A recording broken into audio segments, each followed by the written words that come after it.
Hello everyone, welcome to our YouTube channel Surjeet SPS. तो guys, आज की इस वीडियो में हम बात करेंगे इंपॉर्टेंट न्यूज़ अपडेट्स के बारे में और साथ ही साथ 15 अगस्त को होने वाली घोषणाओं के बारे में भी आज हम चर्चा करेंगे।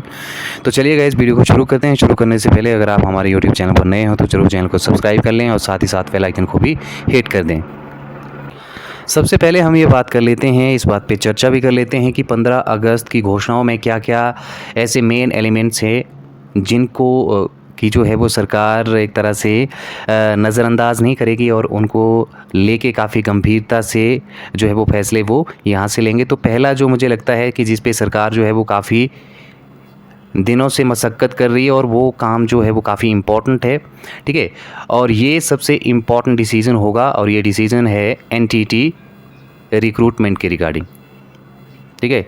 काफ़ी महीनों से तकरीबन आप 1 ईयर मान सकते हैं जब ये जो रिक्रूटमेंट थी वो चर्चा में थी, लेकिन अभी तक इसमें ना तो कोई प्रपोज़ल बना है, ना तो इस भर्ती के रिगार्डिंग कोई आरएनपी रूल्स बने हैं। तो कल के मीटिंग में हम ये एक्सपेक्ट कर रहे हैं कि हो सकता है कि सीएम साहब कल एनटीटी के रिगार्डिंग जो है वो एक कंप्लीट अनाउंसमेंट कर दें कि क्या एग्जैक्टली इसके किस तरह से ये भर्ती जो है वो कंडक्ट की जाएगी, ठीक है।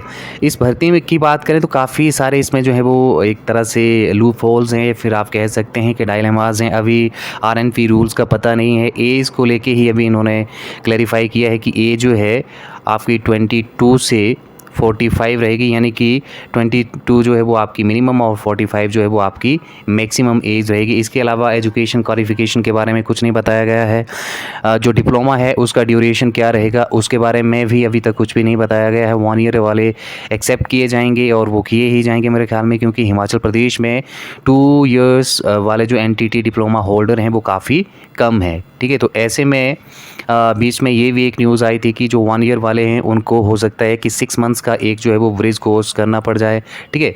तो ऐसे बहुत सारे एस्टिमेट जो हैं, एक तरह से स्पेकुलेशन जो हैं वो लगाए गए हैं अभी तक, लेकिन सर्टेनली आप या फिर श्योरिटी के साथ अभी तक आप कुछ भी कह नहीं सकते हैं, क्योंकि आरएनपी रूल्स फ्रेम ही नहीं हो पाए हैं, ठीक है। और ऐसे में बहुत सारे कॉन्फिडेंस जो हैं वो सीएम साहब ने एनटीटी के जितने भी एक तरह से इनके यूनियन के जितने भी मेंबर्स हैं उनको दिए हैं, लेकिन स्टिल ग्राउंड फ्लोर की बात करें तो वर्क इज़ नथिंग, ठीक है। तो कल 15 अगस्त के इस एक पावन अवसर पर हो सकता है कि सीएम साहब एनटीटी भर्ती का पूरा जो एक कंप्लीट एनालिसिस काम अनाउंसमेंट जो है वो कर सकते हैं, ठीक है। तो पहला तो हो गया एनटीटी भर्ती के रिगार्डिंग, जिसको कि कल के शायद अनाउंसमेंट में जो है, या एक कल नहीं भी होता है तो विद इन 1-2 दिन या विद इन अ वीक जो है वो पूरी इसकी एक अनाउंसमेंट जो या नोटिफिकेशन टाइप जो है वो इसका हो सकता है, ठीक है। आपके भी बार बार कमेंट्स आ रहे थे, ठीक है। तो कल तक हम एनटीटी के रिगार्डिंग वेट करते हैं। लेट्स वेट एंड वॉच कि क्या बनता है कल के दिन में, और फिर देखते हैं कि एनटीटी का जो है वो कब तक एग्जैक्टली क्या बनेगा, ठीक है। उसके बाद नेक्स्ट यदि हम बात करें तो दूसरा जो इम्पोर्टेंट अनाउंसमेंट कल हो सकता है वो हो सकता है आउटसोर्स कर्मचारियों के रिगार्डिंग, ठीक है। देखिए, हिमाचल प्रदेश में 50,000 से ज़्यादा कर्मचारी जो हैं वो आउटसोर्सिंग में है और डिफरेंट डिपार्टमेंट्स में या डिफरेंट निगमों में वो है जो है वो अपनी सर्विसेज दे रहे हैं काफ़ी टाइम से, ठीक है। लेकिन उनके लिए अभी तक एक परमानेंट पॉलिसी जो है वो नहीं बन पाई है। बीच में ये बात आई थी कि उनकी जो सैलरी है उसमें 15 to 20% का जो है एक इंक्रीमेंट लगा दिया जाएगा और उनके लिए एक सोसाइटी भी जो है वो क्रिएट की जाएगी और ये सोसाइटी ही उनके सैलरी का जो एक कंप्लीट एक तरह से अकाउंट बनता है, एक उसका जो है वो हिसाब किताब वो रखेंगे, ठीक है। और कंपनी के माध्यम से उनकी जो सैलरी मिलती है उसमें भी काफ़ी इम्बैलेंस है, क्योंकि जो सैलरी है वो रेगुलर उनको नहीं मिलती है। कई बार गैप्स के माध्यम से भी उनको ये सैलरी जो है वो दे दी जाती है। तो आउटसोर्स कर्मचारियों के रिगार्डिंग भी कल का दिन काफ़ी इम्पोर्टेंट है, क्योंकि हो सकता है कि कल सीएम साहब उनके लिए भी कुछ ना कुछ जो है वो अनाउंस ज़रूर कर सकते हैं, ठीक है।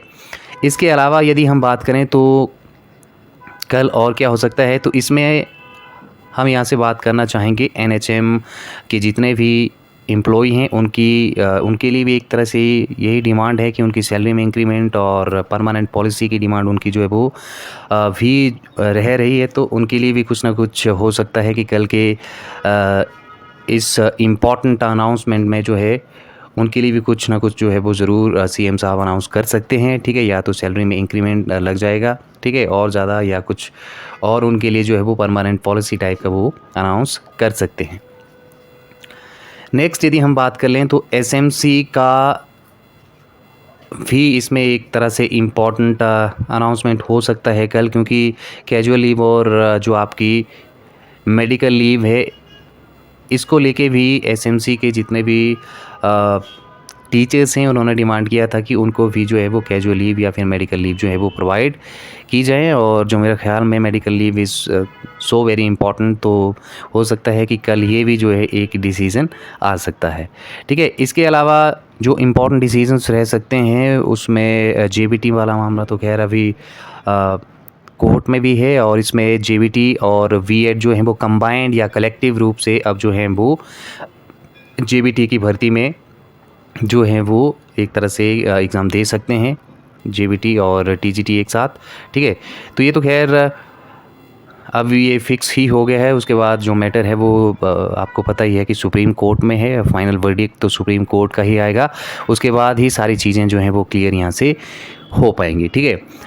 तो मोटे तौर पर ये 4 से 5 डिमांड जो हैं वो मेरे ख्याल में इम्पॉर्टेंट रहने वाली है यदि हम मेरे अकॉर्डिंग, और इसमें क्या क्या डिसीजंस आते हैं वो या क्या क्या अनाउंसमेंट्स आते हैं वो हमें कल ही पता चलेगा इसके बारे में। और जो भी अपडेट होगा तो कल हम आपको पूरा जो है वो आपको अपडेट कर देंगे इस बारे में, और इसके साथ साथ हम इस पे जो है वो एक एनालिसिस भी कर लेंगे।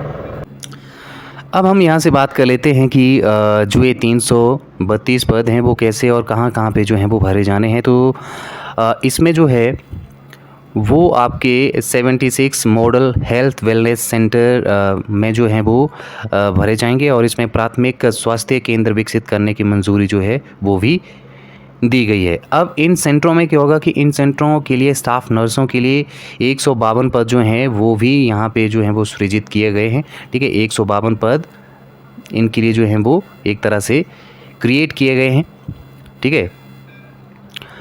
और साथ ही साथ बात करें तो महिला स्वास्थ्य कार्यकर्ताओं के 76 पद भी जो हैं वो यहाँ से क्रिएट किए गए हैं, और ये जो भर्ती होगी वो अनुबंध के आधार पर एक तरह से ये भर्ती होगी, ठीक है।